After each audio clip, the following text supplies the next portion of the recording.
जाती है। चलिए, हम लोगों ने अभी उत्तरी हिमालय को देखा और कुछ अन्य बातों तथ्यों को देखा हमने। अब हम बात करेंगे मध्य भारत व दक्षिण भारत के पर्वत श्रेणियों की बात करेंगे, जिनमें हम सबसे पहले देखेंगे अरावली पर्वत श्रृंखला को। अरावली पर्वत श्रृंखला की जो सर्वोच्च चोटी है वो गुरु शिखर है दोस्तों। कौन सी है? गुरु शिखर है, ये बात जरूर आप ध्यान रखेंगे। तो आगे बात करते हैं। अरावली पर्वत श्रृंखला जो है गुजरात से हरियाणा होते हुए दिल्ली तक फैला हुआ है, यानी 3 राज्यों और 1 केंद्र शासित प्रदेश में फैला है। गुजरात, राजस्थान, हरियाणा ये 3 राज्य हो जाएंगे और दिल्ली जो है 1 केंद्र शासित प्रदेश में फैला हुआ है। और टोटल 800 किलोमीटर की लंबाई में अरावली पर्वत श्रृंखला फैला हुआ है। यह पर्वत श्रेणी 570 मिलियन वर्ष पुरानी है। 570 मिलियन वर्ष यानी 57 करोड़ वर्ष पूर्व की ये पहाड़ी है, ये पर्वत श्रृंखला है। विश्व की सबसे प्राचीन पर्वत श्रृंखलाओं में से यह एक पर्वत श्रृंखला है दोस्तों।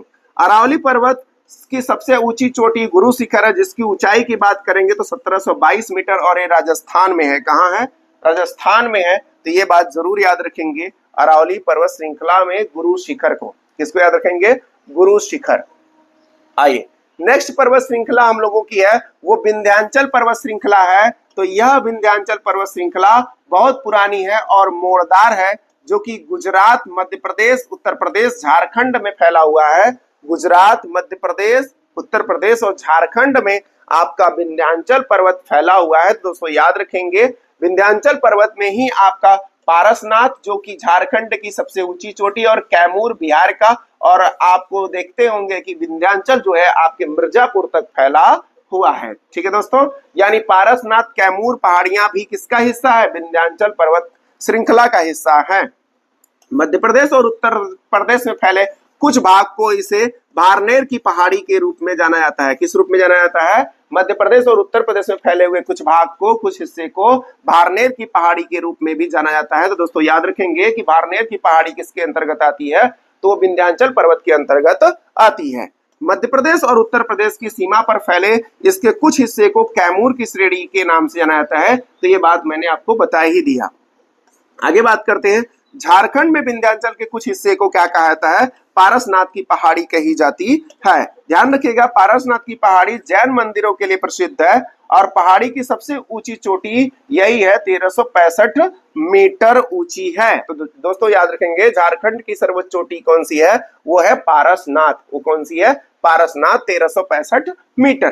तो दोस्तों अगली है हम लोगों की पर्वत श्रृंखला, वो है सतपुड़ा पर्वत श्रृंखला, जो विंध्याचल पर्वत की जस्ट नीचे है। ये बात आपको ध्यान रखनी है।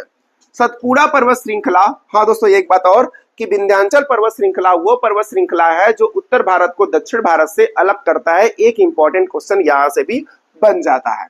बात करें सतपुड़ा पर्वत श्रृंखला की, तो यह दक्कन के पठार का ही भाग है। किसका भाग है? दक्कन के पठार का ही भाग है, जैसे कि विंध्याचल भी दक्कन के पठार का ही भाग है। ठीक है, जो 3 भागों में बटी हुई है। पश्चिम में इसे राजपीपला की पहाड़ी कहते हैं। पश्चिम में इसे किस नाम से जानते हैं? राजपीपला की पहाड़ी के नाम से जानते हैं पूरी पहाड़ी को। और मध्य प्रदेश में इसके कुछ भाग को महादेव की पहाड़ी और छत्तीसगढ़ में इसे मैकाल पर्वत के नाम से जाना जाता है। तो दोस्तों वो अलग अलग है, तो ये बात आपको ध्यान रखनी है। ठीक है ना, महादेव की पहाड़ी और मैकाल की जो पर्वत श्रृंखला, इनकी सर्वोच्च चोटी आप लोग कमेंट करके बताएंगे। शुरू में मैंने बताया था कि इनकी सर्वोच्च चोटी कौन सी है, तो आप लोग जरूर बताएंगे। सतपुड़ा श्रेणी की सबसे ऊंची चोटी धूपगढ़ी और महादेव पहाड़ी की भी ये सर्वोच्च चोटी है। तो जैसा कि यहाँ पे हमको देखने को मिल ही गया। चलिए आगे बात करते हैं। श्रेणी के उत्तरी भाग पर नर्मदा नदी तथा दक्षिणी भाग पर ताप्ती नदी बहती है। मतलब श्रेणी के उत्तर भाग से नर्मदा बहती है और इसके दक्षिण भाग से ताप्ती नदी बहती है। तो कमेंट करके बताएंगे आप लोग कि नर्मदा और ताप्ती नदियों का उद्गम स्थल कहां से होता है। ठीक है, कहां से होता है नर्मदा व ताप्ती का उद्गम। आगे बात करते हैं तो अजंता पर्वत श्रेणी की बात कर लेते हैं। किसकी बात कर लेते हैं? अजंता पर्वत श्रेणी। ये पूरी तरह से कहां पे है? महाराष्ट्र में स्थित है। और इस पर्वत श्रेणी में स्थित गुफाएं गुप्तकालीन गुफाएं हैं। कब की गुफाएं हैं? गुप्तकालीन गुफाएं हैं। वेरी वेरी इंपॉर्टेंट पूछा जाता है कि अजंता पर्वत श्रेणी किस काल की गुफाएं हैं? तो गुप्त काल की गुफाएं हैं, जिसमें चित्रकला जो है बनाई गई है वो विश्व प्रसिद्ध है। वो क्या है? विश्व प्रसिद्ध चित्रकला इसमें विद्यमान है, तो ये बात जरूर याद रखेंगे। नेक्स्ट है सतमाला पहाड़ी हरिश्चंद्र पर्वत श्रृंखला भी महाराष्ट्र में स्थित है। सतमाला की पहाड़ी व हरिश्चंद्र की पहाड़ी ये दोनों के दोनों कहाँ स्थित है? महाराष्ट्र में स्थित है। जबकि बालाघाट पर्वत श्रृंखला की बात करेंगे तो यह महाराष्ट्र कर्नाटक दोनों राज्यों में फैली है। बालाघाट पर्वत श्रृंखला जो है महाराष्ट्र व कर्नाटक दोनों राज्यों में फैला है और ये पर्वत श्रेणी गोदावरी नदी और भीमा नदी के बीच जल विभाजन का कार्य करता है। तो दोस्तों याद रखेंगे गोदावरी नदी व भीमा नदी और गोदावरी नदी दोनों के बीच जल विभाजन का कार्य करती है कौन सी? बालाघाट पर्वत श्रेणी, बालाघाट पर्वत श्रृंखला दोस्तों याद रखेंगे ये भीमा व गोदावरी नदी के जल विभाजन का कार्य करती है। पश्चिम तट पर स्थित पर्वत श्रृंखलाओं को पश्चिमी घाट तथा सह्याद्री पर्वत श्रृंखला के नाम से जाना जाता है तथा इसी तरह से पूर्व तट पर स्थित पर्वत श्रृंखलाओं को पूर्वी घाट के नाम से जाना जाता है। तो दोस्तों याद रखेंगे पश्चिम में यानी इस साइड जो पर्वत श्रृंखलाएं हैं उन्हें पश्चिमी घाट और इस साइड जो है उन्हें पूर्वी घाट और पश्चिमी घाट को सह्याद्री पर्वत श्रृंखला के नाम से भी जाना जाता है। तो ये भी बात आपको ध्यान रखनी है, एक इंपॉर्टेंट क्वेश्चन यहां से भी हो जाता है। आइए बात करते हैं आगे। देखिए बात हो रही है नल्ला मलाई की पहाड़ी की, बात हो रही है किसकी? नल्ला मलाई पहाड़ी की जो यहाँ पर विद्यमान है। दोस्तों याद रखेंगे ये पहाड़ी आंध्र प्रदेश में कृष्णा नदी के दक्षिण में स्थित है जो कि उत्तर से दक्षिण की ओर फैली हुई है, जो कि उत्तर से दक्षिण की ओर फैली है। तो ये बात आपको ध्यान रखना है कि नल्ला मलाई की पहाड़ी किस राज्य में है? आंध्र प्रदेश में है और कृष्णा नदी के बहाव से दक्षिण दिशा में स्थित है, ये बात आपको ध्यान रखनी है। नेक्स्ट है जावदी की पहाड़ी। तो जावदी की पहाड़ी दोस्तों ये तमिलनाडु राज्य में है। किस राज्य में है? तमिलनाडु राज्य में है। जबकि नीलगिरी की पहाड़ी की बात करेंगे दोस्तों तो ये जो है केरल, तमिलनाडु व कर्नाटक राज्य में नीलगिरी की पहाड़ी फैली हुई है और पूर्वी घाट तथा पश्चिमी घाट के मिलने पर ये आपस में एक साथ दो सबको जोड़ती है, यानी पूर्वी घाट पश्चिमी घाट का मिलन स्थल है नीलगिरी पर्वत श्रृंखला, नीलगिरी पर्वत श्रृंखला। तो ये बात आपको याद रखना है, जिस तरह से जावदी की पहाड़ी पूर्वी घाट का हिस्सा है उसी तरह से नीलगिरी की पहाड़ी जो है दोनों का हिस्सा है, यानी पूर्वी घाट और पश्चिमी घाट का, क्योंकि ये मिलन स्थल है। ये क्या है? मिलन स्थल है पूर्वी घाट और पश्चिमी घाट। नीलगिरी पहाड़ी को पहाड़ियों की रानी कहा जाता है, तो ये भी बात याद रखिएगा, नीलगिरी पहाड़ी को पहाड़ियों की रानी कहा जाता है। इसकी सर्वोच्च जो चोटी है वो डोडा बेट्टा है जिसकी ऊंचाई 2637 मीटर है, ये बात याद रखिएगा। और ये दक्षिण भारत की दूसरी सर्वोच्च चोटी है। जो पहली चोटी है वो याद रखिएगा अनैमुदी है, दक्षिण भारत की ये दूसरी सर्वोच्च चोटी है दोस्तों, याद रखिएगा। और टोडा जनजाति इसी नीलगिरी की पहाड़ी पर निवास करती है। इसी नीलगिरी की पहाड़ी पर कौन सी जनजाति दोस्तों? टोडा जनजाति इसी पर निवास करती है। एक इंपॉर्टेंट क्वेश्चन यहां से बन जाता है कि टोडा जनजाति कहां निवास करती है? तो नीलगिरी की पहाड़ी पर निवास करती है। अब देखिए जो मैंने यहां बता रखा है, अरावली की सर्वोच्च चोटी गुरु शिखर है, विंध्याचल की सर्वोच्च चोटी जो है वो कलुमार चोटी बोलते हैं उसको, क्या बोलते हैं? कलुमार या सद्भावना शिखर बोलते हैं उसको। तो दोस्तों ये मैं भी आपको बता दूं एक बार कि अरावली की सर्वोच्च चोटी तो गुरु शिखर हो गई, विंध्याचल की सर्वोच्च चोटी जो है सद्भावना शिखर हो गया या कलुमार चोटी हो गई, सतपुड़ा की धूपगढ़ हो गई, हरिश्चंद्र की जो है हरिश्चंद्रगढ़ हो गया, ये सर्वोच्च चोटी है। कलसूबाई महाराष्ट्र की सर्वोच्च चोटी है दोस्तों। इसी तरह से महादेव की धूपगढ़ सबसे ऊंची चोटी जो सतपुड़ा की भी सबसे ऊंची चोटी है। और इसी तरह से मैकाल की सर्वोच्च चोटी जो है अमरकंटक है दोस्तों। तो ये बात आपको जरूर याद रखनी है सबकी चोटियां, क्योंकि एग्जाम में पूछे जाते हैं, इंपॉर्टेंट भी हैं। आइए आगे डिस्कस करते हैं हम लोग। आगे बात करते हैं तो अन्नामलाई की बात करते हैं। तो अन्नामलाई जो है केरल व तमिलनाडु राज्य की सीमा पर स्थित है, जिसकी सबसे ऊंची चोटी जो है वो अनैमुदी है 2695 दोस्तों, याद रखिएगा। डोडो बेट्टा की 2637 मीटर है और 2695 अनैमुदी की कुछ ही मीटर जो है ऊंचा है आपका कौन? अनैमुदी। दक्षिण भारत की सबसे ऊंची चोटी अनैमुदी है दोस्तों, याद रखेंगे। कार्डेमम की पहाड़ी की बात करते हैं तो कार्डेमम की पहाड़ी जो है केरल राज्य व तमिलनाडु राज्य में विस्तृत है। किस राज्य में? केरल व तमिलनाडु राज्य में विस्तृत है और यह भारत की अंतिम पहाड़ी है दोस्तों।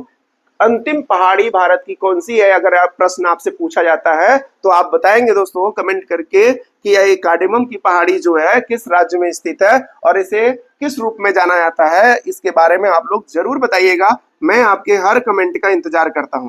कार्डेमम पहाड़ी इलायची की खेती के लिए बहुत प्रसिद्ध है दोस्तों, याद रखिएगा। कार्डेमम पहाड़ी वह पहाड़ी है जिस पर इलायची की खेती की जाती है। किसकी खेती की जाती है? इलायची की खेती की जाती है। इसे इलायची पहाड़ी के नाम से भी जाना जाता है क्योंकि इलायची के रूप में यह विख्यात है। बात करते हैं पूर्वी घाट पर्वत श्रेणी का सर्वोच्च शिखर की बात करेंगे तो महेंद्रगिरी है दोस्तों, जबकि पश्चिमी घाट की बात करेंगे तो सर्वोच्च शिखर जो है वो अनैमुदी है दोस्तों। यानी पूर्वी घाट की सर्वोच्च चोटी अगर आपसे पूछे तो महेंद्रगिरी बताइएगा और पश्चिमी घाट की सर्वोच्च चोटी पूछे आपसे तो आप अनैमुदी बताइएगा। क्या बताएंगे? अनैमुदी। दोस्तों देख सकते हैं कार्डेमम की पहाड़ी सबसे निचले हिस्से में है, इसीलिए कहा जाता है भारत की यह अंतिम पहाड़ी है। भारत की अंतिम पहाड़ी है। ओके, आइए आगे बढ़ते हैं हम लोग। तो दोस्तों आगे बात करते हैं हम लोग मांडव पहाड़ी की। मांडव पहाड़ी जो है वो गुजरात के काठियावाड़ पर्वत श्रृंखला में स्थित है। मतलब काठियावाड़ में, गुजरात के काठियावाड़ में स्थित पर्वत श्रृंखला है मांडव पहाड़ी। दोस्तों यहाँ पे आप याद रखेंगे और यहीं पे दोस्तों गिरनार व गिर की पहाड़ियां भी मौजूद हैं। तो दोस्तों गिरनार व गिर जो है दो अलग अलग पहाड़ियां हैं, वो दोनों के दोनों कहाँ स्थित हैं? वो गुजरात में स्थित हैं, गिरनार और गिर की पहाड़ियां दोस्तों। तो याद रखिएगा मांडव, गिरनार व गिर की पहाड़ियां कहाँ हैं? गुजरात राज्य में स्थित है। सेवराय की पहाड़ी की बात करते हैं तो सेवराय की पहाड़ी जो है तमिलनाडु राज्य में स्थित है, जिसका विस्तार 50 वर्ग किलोमीटर क्षेत्र में फैला है। सेवराय में इधर है दोस्तों, यहाँ कार्डेमम था, इसी के जस्ट बगल में आपका सेवराय की पहाड़ी स्थित है। तो याद रखेंगे कि ये किस राज्य में है? तमिलनाडु में है। बात करें दोस्तों नामचा बरवा की, किसकी बात करते हैं? नामचा बरवा, जो भारत के अरुणाचल प्रदेश और तिब्बत के बॉर्डर पर स्थित है, जो कि हिमालय पर्वत की सबसे पूर्वी चोटी है। क्या है? हिमालय पर्वत की सबसे ऊंची चोटी है। और दोस्तों यही बात करें अंडमान निकोबार, अंडमान निकोबार, यहाँ पे अंडमान निकोबार है, उसकी सर्वोच्च चोटी जो है वो सैंडल पीक है। क्या है? सैंडल पीक है। जबकि बात करें लक्षद्वीप की तो लक्षद्वीप की सर्वोच्च चोटी जो है दोस्तों नारचो है। क्या है? नारचो है। ये जरूर बात याद रखिएगा कि अंडमान की सबसे ऊंची चोटी सैंडल पीक है और आपका लक्षद्वीप की सर्वोच्च चोटी जो है वो नारचो है। कौन सी है? नारचो। तो ये जरूर याद रखेंगे आप लोग। जिंदगड़ा चोटी जो है पूर्वी घाट की सबसे ऊंची चोटी है दोस्तों, ये आपका महेंद्रगिरी में ही आता है दोस्तों। अगर महेंद्रगिरी ना दिया हो तो आप जिंदगड़ा चोटी मारेंगे कि जिंदगड़ा चोटी जो है वो सबसे ऊंची चोटी है। ये बात ध्यान रखेंगे आप लोग। आगे बात करते हैं, अगर इसकी ऊंचाई की बात करें तो 1690 मीटर हो जाता है या 5540 मीटर हो जाता है और यह जो है आंध्र प्रदेश में स्थित है, विशाखापत्तनम जिले में। कहाँ स्थित है?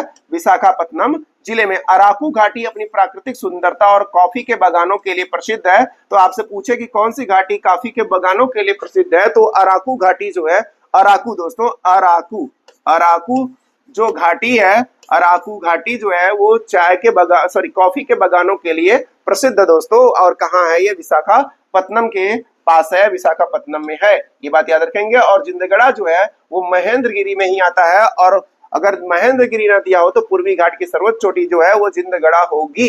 याद रखेंगे, याद रखिएगा। आइए नेक्स्ट बात कर लेते हैं दोस्तों। ये कुछ इंपॉर्टेंट बातें हैं, इसको याद रखिएगा। जब कभी भाबर पूछ ले, जब कभी तराई पूछ ले, जब कभी खादर पूछ ले, जब कभी बांगर पूछ ले, तो दोस्तों बच्चों को जल्दी याद नहीं होता है कि ये क्या होता है, भाबर क्या होता है, खादर क्या होता है, तराई क्या होता है, बांगर क्या होता है। तो मैं आपको सारा बात समझा देता हूँ एक ही बार में, ध्यान समझिए। सबसे पहले हम समझते हैं भाबर, समझते हैं भाबर। अब फिगर देखिएगा जरा, ये रीजन जो है भाबर का है। ये रीजन क्या है? भाबर का। जब नदियां पर्वतों से उतरती हैं तो अपने साथ बहुत सारे छोटे छोटे कंकड़ पत्थर लाती हैं, तो वो कंकड़ पत्थर युक्त जो मैदान बनता है दोस्तों उसे भाबर कहा जाता है। उसे क्या कहा जाता है? भाबर कहा जाता है। और उसी के निचले हिस्से में जो तराई वाला क्षेत्र हो जाता है, इस तरह से नदी का पानी हमेशा हर जगह भरा रहता है ऐसे किनारे पे, तो उस क्षेत्र को क्या कहते हैं? तराई कहते हैं दोस्तों। याद रखिएगा भाबर क्षेत्र के ठीक दक्षिण में 20 से 30 किलोमीटर जो एरिया होता है वह तराई क्षेत्र का होता है, जबकि शिवालिक पर्वत श्रेणी से 10 से 12 किलोमीटर का हिमालय के सहारे फैला मैदानी क्षेत्र भाबर कहलाता है। शिवालिक से लगा हुआ दोस्तों, किससे लगा हुआ? शिवालिक से लगा हुआ जो कंकड़ीला पथरीला रीजन होता है उसे ही क्या कहते हैं? भाबर कहते हैं। जबकि बात करते हैं खादर व बांगर की, तो देखिए दोस्तों ये खादर जो है नवीन जलोढ़ मृदा को कहते हैं, नवीन जलोढ़ मृदा को कहते हैं खादर, वो पुरानी जलोढ़ मृदा को कहते हैं बांगर। किसको कहते हैं? बांगर। पुरानी जलोढ़ मृदा को बांगर कहते हैं, नवीन जलोढ़ मृदा को खादर कहते हैं। तो ये बात जरूर आप लोग ध्यान रखेंगे कि नवीन जलोढ़ को क्या कहते हैं, पुरानी जलोढ़ को क्या कहते हैं। देखिए वो खादर बांगर कैसे होता है मैं उसको समझा देता हूं आपको। देखिए दो नदियां हैं, इस तरह से बह रही हैं, उदाहरण के लिए इस तरह से ये बह रही हैं, तो इसके रीजन में जो ये वाला क्षेत्र है दोस्तों, ये वाला क्षेत्र, ये दोस्तों कौन सा रीजन होगा, खादर वाला रीजन होगा। इसलिए कि नदी जो है इन सब क्षेत्रों में जो है अपना बाढ़ लाती रहती है, जिसके कारण इधर की मृदा जो। पूरी वीडियो को देखने के लिए वीडियो के नीचे दिए गए डिस्क्रिप्शन बॉक्स में दिए गए लिंक पर क्लिक करें और पूरी वीडियो को वॉच करें। इसी तरह के वीडियो को देखने के लिए प्लीज चैनल को लाइक एंड सब्सक्राइब करें। Thank you for watching.